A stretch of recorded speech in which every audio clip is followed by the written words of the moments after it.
You're right, Ronnie. It is as stacked as it gets in this field left over. So what a way to start this morning off with these two gents. This is a huge clash, a bit of history between these two competitors, and they've met in a final once before over there at Trestles back in 2014, I believe. Well, here we go. Jordy's got his head down, having a look at it, but it's John that's going to swing on this thing. This wave looking like it's going to get away from him. He gets caught behind, but will just be happy to make his way down the line into a position to actually find some open face. That unfolded this time for Jordy the way he wanted to. And John knows it. He was hoping he could squeeze around and kind of get away from Jordy and sneak down to the end of the point. But it didn't pan out for him. 31 minutes to go, and there is a wave approaching here. Jordy doesn't want to give up priority. He wants to try and get himself on a real quality wave. John, on the other hand, he'll have a look at this one, but it gets away from him. I think he could have got around that and kind of milked that wave. Didn't look like that great of a wave, but that wave. Maybe John just using it to kind of reposition. Waiting for a chance to lock in some scores. We might see one here from John Florence. Building speed. Let's see if he can find a ramp down the line here. Well, he just swings that tail above the lip. A beautiful turn. But the end section move just goes horribly wrong, and he's not going to ride out of it. But some signs there of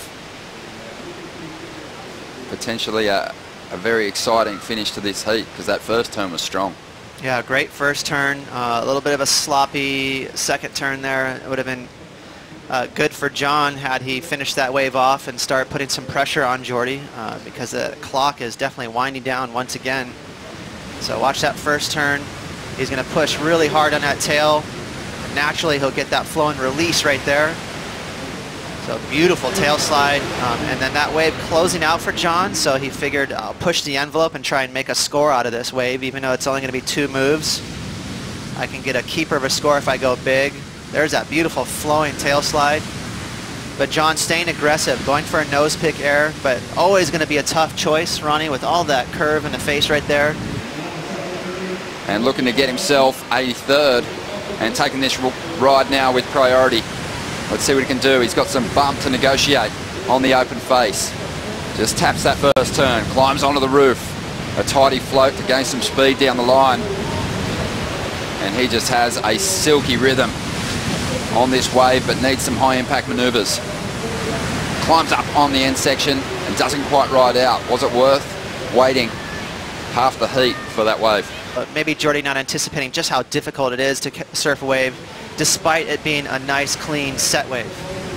So you can see right here, he got his choice finally. He got his way of getting a big set, but very bumpy. So he's just trying to handle those chops instead of thinking about being aggressive and ripping. When the waves are like this, you're trying to kind of hang on for dear life and just connect your turns and remain.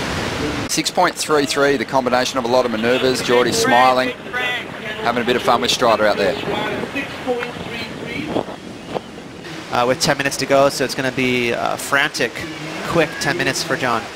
Well, let's see if Jordy can capitalise here without priority. Has a lot of speed and a section coming his way. He whips himself into a big reverse but can't stick it. Some interesting moments and possible turning points in the opening stages of this heat for John Florence. We're going to review those in a moment, but Jordy, that was a good chance for him to get another score on the board. You know, it's bumpy and it's challenging, but that's the good thing about this win. It's great for boosting and going to the air, but Jordy just over-rotating. Well, Jordy keeping busy now as he looks to add a number to the 6.33. He's already going to improve on the throwaway from that last ride, but just hits a bit of funky chop there and goes down. 8.5 minutes remaining. It's gone quiet, and the wind has turned around a bit. So for these two competitors in the water, they have to keep their head on swivel and realize that it's a game and just start competing. Don't get too married to good conditions and what it could have been. Okay, some movement here with 3 minutes remaining. And John, an easy decision to use his priority. And the pressure is on here. A little sticky on the first turn, but now has some speed to work with as he hammers down the line. Let's see what he goes for.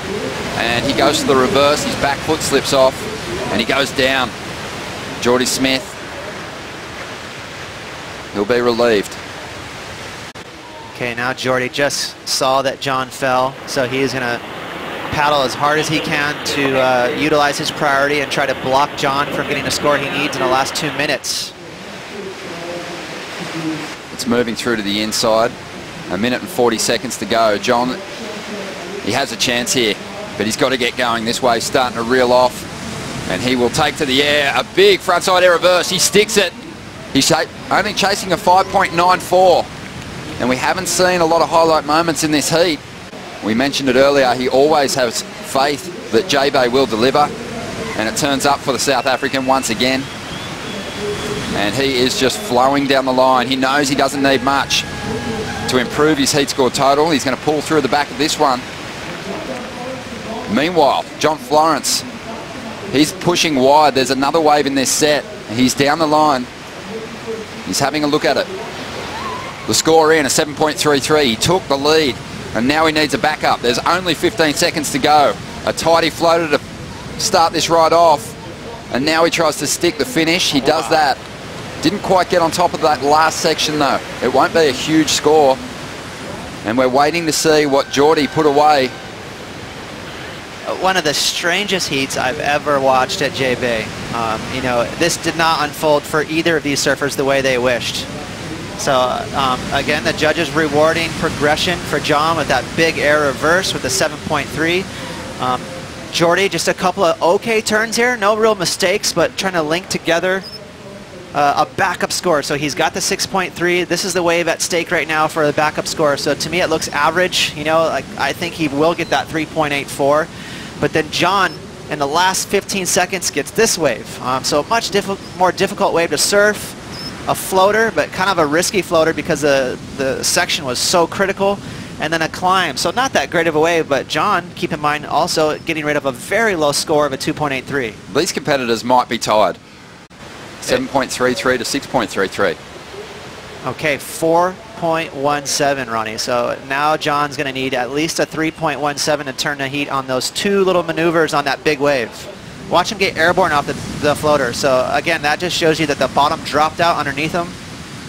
And then got one more maneuver in there and finished it off. So it's going to be so touch and go.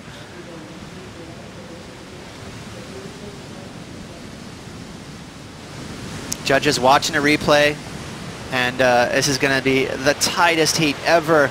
As you mentioned, kind of hard to disagree with it. It might be tied.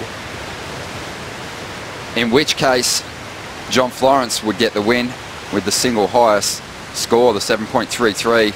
But the judges reviewing what? Well, the scores falling into place now. On his last wave, John Florence puts away a 3.37 when he needed a 3.17. World titles are about overcoming tough situations like that, and John does just enough to get the victory. Jordy Smith, he will be salty, he will be devastated. This is his favourite event on the schedule, and have a look at the heat score totals. How close was it?